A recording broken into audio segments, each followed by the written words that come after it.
Pernah nggak kebayang gimana jadinya komputer atau laptop tanpa sistem operasi?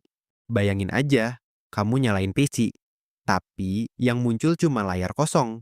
Nggak ada aplikasi, hanya ada menu BIOS. Nah, disitulah peran sistem operasi atau OS.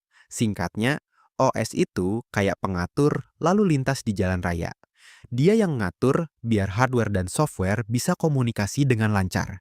Sehingga kamu bisa buka aplikasi, ngetik tugas, main game, atau browsing tanpa mikirin cara kerja mesinnya. Windows. Kalau ngomongin sistem operasi, hampir semua orang pasti kenal Windows. Sistem operasi ini pertama kali muncul tahun 1985. Dan sejak itu, jadi raja di dunia komputer. Salah satu alasan kenapa Windows bisa populer banget adalah karena sifatnya yang fleksibel dan kompatibel dengan hampir semua perangkat keras maupun perangkat lunak. Dari laptop kantor sampai PC gaming, Windows selalu bisa diandalkan. Windows juga punya ekosistem software yang luar biasa luas. Bahkan, banyak developer lebih dulu bikin aplikasi untuk Windows, karena jumlah penggunanya yang masif.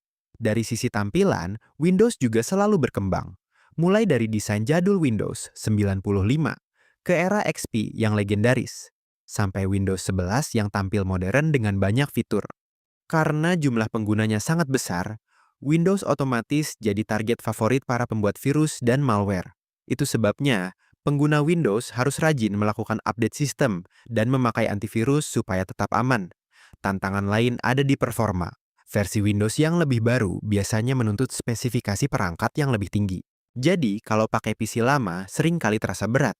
Meski begitu, kelebihan Windows tetap jelas terlihat. Mulai dari antarmuka yang mudah dipakai, dukungan software yang melimpah, dan fleksibilitasnya untuk berbagai kebutuhan, mulai dari kerja kantoran, desain, hingga gaming. macOS. Sistem operasi ini dikembangkan langsung oleh Apple dan pertama kali dirilis tahun 1984, barengan dengan komputer Macintosh. Bedanya sama Windows yang bisa dipasang di berbagai merek, macOS cuma ada di perangkat Apple, seperti MacBook, iMac, atau Mac Studio. Jadi, orang yang pakai macOS biasanya orang-orang yang memang udah ada di ekosistem Apple atau mereka yang butuh stabilitas dan desain yang elegan. Ciri khas macOS ada di tampilannya yang bersih, simple, dan user-friendly. Banyak orang bilang pengalaman pakai Mac terasa lebih mulus. Entah itu transisi animasi, manajemen file, atau integrasi aplikasi. Belum lagi koneksi antar perangkat Apple yang seamless. File bisa langsung dikirim dari iPhone ke Mac lewat AirDrop, atau copy-paste teks dari iPad ke Mac tanpa ribet. Kelebihan lain, macOS dikenal lebih aman dibanding Windows. Virus memang tetap ada, tapi jumlahnya jauh lebih sedikit karena sistemnya lebih ketat dan basis penggunanya lebih kecil. Selain itu, performa macOS sering dibilang stabil karena Apple ngontrol penuh baik hardware maupun software. Tapi tentu tetap ada minusnya, karena eksklusif, harganya jelas lebih mahal. Banyak aplikasi juga masih lebih dulu hadir di Windows, terutama untuk gaming. Jadi, kalau kamu gamer sejati, macOS mungkin terasa kurang bersahabat. Tapi, buat mereka yang mengutamakan desain, produktivitas, dan integrasi, macOS jadi pilihan premium yang sulit disaingi. Linux. Dirilis tahun 1991 oleh Linus Torvalds, Linux punya sifat open source. Artinya, kode programnya bisa dilihat, diubah, dan didistribusikan siapa saja. Karena itu, Linux berkembang jadi banyak versi turunan, seperti Ubuntu, Fedora, Debian, sampai Arch Linux. Linux paling terkenal di dunia server. Mayoritas server internet, superkomputer, sampai perangkat jaringan jalan pakai Linux karena stabil, aman, dan bisa di-custom sesuai kebutuhan. Kalau di komputer pribadi seperti PC atau laptop, pengguna Linux jauh lebih sedikit dibanding Windows atau macOS. Tapi, Linux tetap diminati oleh developer, programmer, dan orang yang mau belajar komputer lebih dalam. Linux punya banyak kelebihan, mulai dari keamanan yang lebih tahan terhadap virus, gratis, nggak boros RAM dan CPU, sampai fleksibilitas yang tinggi. Tapi, di sisi lain, ada juga tantangannya. Nggak semua software populer tersedia di Linux.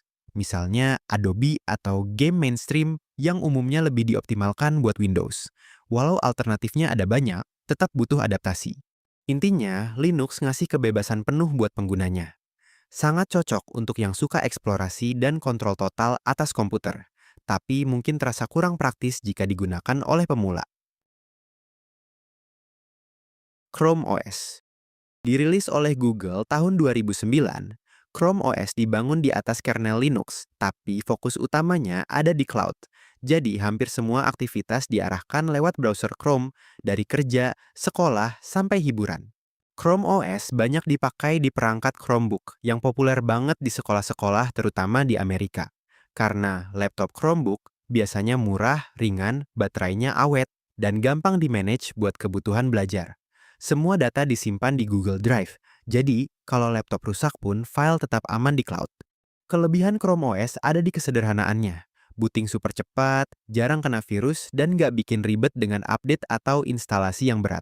Selain itu, sekarang Chrome OS juga bisa jalanin aplikasi Android, jadi fungsinya makin luas. Tapi juga ada keterbatasan. Chrome OS nggak cocok buat kerjaan berat seperti video editing profesional, desain grafis yang kompleks, dan gaming.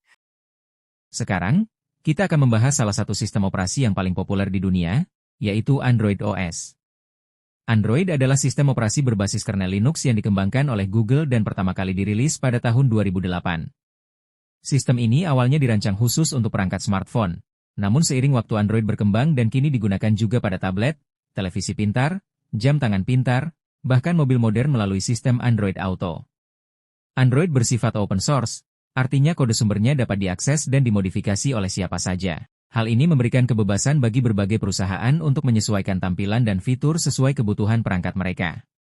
Itulah mengapa meskipun sama-sama menggunakan Android, tampilan ponsel dari merek seperti Samsung, Xiaomi, Oppo, dan Vivo bisa terlihat berbeda satu sama lain. Salah satu keunggulan utama Android adalah Google Play Store, yang menyediakan jutaan aplikasi, game, buku, dan film. Pengguna dapat dengan mudah mengunduh dan memperbarui aplikasi dengan aman dan cepat. Selain itu, Android juga memiliki integrasi yang sangat kuat dengan berbagai layanan Google, seperti Gmail, Google Maps, YouTube, Google Photos, dan Google Assistant. Layanan-layanan ini membuat pengalaman pengguna menjadi lebih lengkap, terhubung, dan efisien. Android juga dikenal dengan sistem pembaruan versi yang rutin. Setiap versi baru Android biasanya diberi nama berdasarkan makanan pencuci mulut atau manisan, seperti Chupcake, Donut, KitKat, dan Oreo. Tradisi ini digunakan hingga Android 9, kemudian mulai dari Android 10, Google beralih menggunakan penomoran angka agar lebih sederhana. Dalam hal keamanan, Android memiliki berbagai fitur perlindungan seperti Google Play Protect, sandboxing, dan izin aplikasi yang lebih ketat. Hal ini membantu melindungi pengguna dari aplikasi berbahaya atau aktivitas yang tidak diinginkan. Android juga dikenal fleksibel dalam hal kustomisasi. Pengguna bisa mengganti tema, ikon, launcher, bahkan sistem antarmuka sesuai selera. Hal ini menjadikan Android sebagai sistem operasi yang sangat personal dan mudah disesuaikan dengan kebutuhan penggunanya. Secara global, Android digunakan oleh lebih dari 3 miliar perangkat aktif, menjadikannya sistem operasi mobile dengan jumlah pengguna terbanyak di dunia. Dengan fleksibilitas, dukungan komunitas yang luas, dan koneksi yang kuat dengan ekosistem Google, Android terus berkembang sebagai sistem operasi yang kuat dan inovatif di era digital saat ini. Setelah membahas Android OS, sekarang kita akan mengenal salah satu sistem operasi legendaris yang pernah sangat populer di awal tahun 2000-an, yaitu BlackBerry OS. BlackBerry OS adalah sistem operasi yang dikembangkan oleh perusahaan asal Kanada bernama Research in Motion, atau disingkat RIM. Sistem operasi ini dirancang khusus untuk perangkat BlackBerry, yang pada masanya dikenal sebagai ponsel dengan tingkat keamanan tinggi dan fitur komunikasi yang canggih. Salah satu keunggulan utama BlackBerry OS adalah layanan BlackBerry Messenger, atau BBM. BBM memungkinkan pengguna untuk saling berkirim pesan secara instan dan terenkripsi, jauh sebelum aplikasi seperti WhatsApp dan Telegram populer. Selain itu, BlackBerry OS juga sangat terkenal di kalangan profesional dan perusahaan karena sistemnya yang stabil dan dukungan kuat terhadap email bisnis, sinkronisasi kalender, dan fitur keamanan data. Dari sisi tampilan, BlackBerry OS mengusung desain antarmuka yang sederhana dan efisien, dengan navigasi berbasis trackball atau trackpad, serta keyboard QWERTY fisik yang menjadi ciri khas semua ponsel BlackBerry. Namun, seiring berkembangnya teknologi smartphone layar sentuh dan munculnya sistem operasi baru seperti Android dan iOS, BlackBerry OS mulai kehilangan pangsa pasarnya. Pada tahun 2013, RIM mencoba memperbarui sistemnya dengan merilis BlackBerry 10, versi modern yang mendukung layar sentuh dan multitasking lebih baik. Meskipun begitu, usaha ini tidak cukup untuk bersaing dengan ekosistem aplikasi yang jauh lebih besar milik Android dan iOS. Akhirnya, pada tahun 2016, BlackBerry secara resmi menghentikan pengembangan sistem operasi mereka dan beralih menggunakan Android OS pada perangkat-perangkat terbaru mereka. Walaupun kini sudah tidak digunakan lagi, BlackBerry OS tetap dikenang sebagai salah satu pelopor penting dalam sejarah sistem operasi mobile, terutama dalam hal keamanan komunikasi dan inovasi pesan instan. Setelah membahas sistem operasi modern seperti Android dan BlackBerry OS, sekarang kita akan kembali ke masa awal perkembangan komputer pribadi, dengan salah satu sistem operasi paling bersejarah, yaitu MS-DOS. MS-DOS merupakan singkatan dari Microsoft Disk Operating System. Sistem ini dikembangkan oleh Microsoft dan pertama kali dirilis pada tahun 1981. MS-DOS dirancang untuk berjalan pada komputer IBM PC generasi awal, dan menjadi sistem operasi utama sebelum munculnya Windows. Tidak seperti sistem operasi modern yang memiliki antarmuka grafis, MS-DOS menggunakan Command Line Interface, atau CLI. Artinya, pengguna harus mengetikkan perintah secara manual untuk menjalankan program, menyalin file, atau mengatur direktori.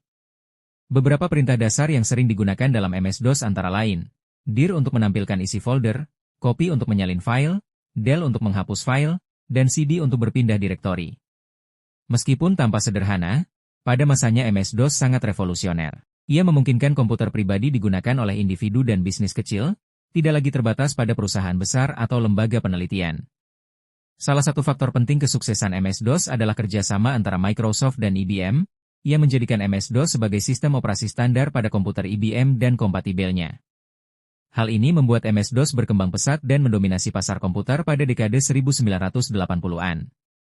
Versi-versi awal Windows seperti Windows 10, Windows 31, hingga Windows 95, sebenarnya masih berjalan di atas MS-DOS. Artinya, MS-DOS berperan sebagai pondasi tempat Windows beroperasi. Namun, seiring perkembangan teknologi antarmuka grafis dan kebutuhan pengguna yang meningkat, peran MS-DOS perlahan digantikan oleh sistem operasi Windows yang lebih mudah digunakan. Microsoft secara resmi menghentikan dukungan penuh untuk MS-DOS pada awal tahun 2000-an, tetapi warisannya masih hidup hingga kini. Banyak konsep dasar dari MS-DOS, seperti struktur direktori dan perintah terminal, masih digunakan dalam sistem operasi modern seperti Windows Command Prompt dan PowerShell. Jadi, meskipun sudah tidak digunakan secara luas, MS-DOS tetap menjadi tonggak penting dalam sejarah perkembangan sistem operasi komputer, dan menjadi dasar bagi banyak teknologi yang kita gunakan hingga hari ini. Dari pembahasan yang sudah kita ikuti bersama, kita bisa melihat bahwa sistem operasi memiliki peran yang sangat penting dalam dunia komputer. Mulai dari sistem sederhana seperti MS-DOS, hingga sistem modern seperti Windows, Android, dan Linux, semuanya memiliki tujuan yang sama, yaitu membantu manusia berinteraksi dengan komputer dengan lebih mudah, cepat, dan efisien. Setiap sistem operasi memiliki sejarah, keunggulan, dan ciri khasnya masing-masing. Ada yang fokus pada tampilan dan kenyamanan, ada pula yang menonjolkan keamanan dan stabilitas. Namun pada akhirnya, semua perkembangan ini membawa kita menuju satu hal penting. Kemajuan teknologi yang membuat kehidupan kita semakin terhubung dan produktif. Dengan memahami sistem operasi, kita tidak hanya belajar tentang perangkat lunak, tetapi juga memahami bagaimana komputer berpikir dan bekerja untuk membantu manusia. Semoga penjelasan ini dapat menambah wawasan kamu tentang dunia sistem operasi dan sejarah perkembangannya. Terima kasih sudah menonton sampai akhir. Jangan lupa untuk like, share, dan subscribe agar tidak ketinggalan video pembelajaran menarik lainnya. Sampai jumpa di video berikutnya.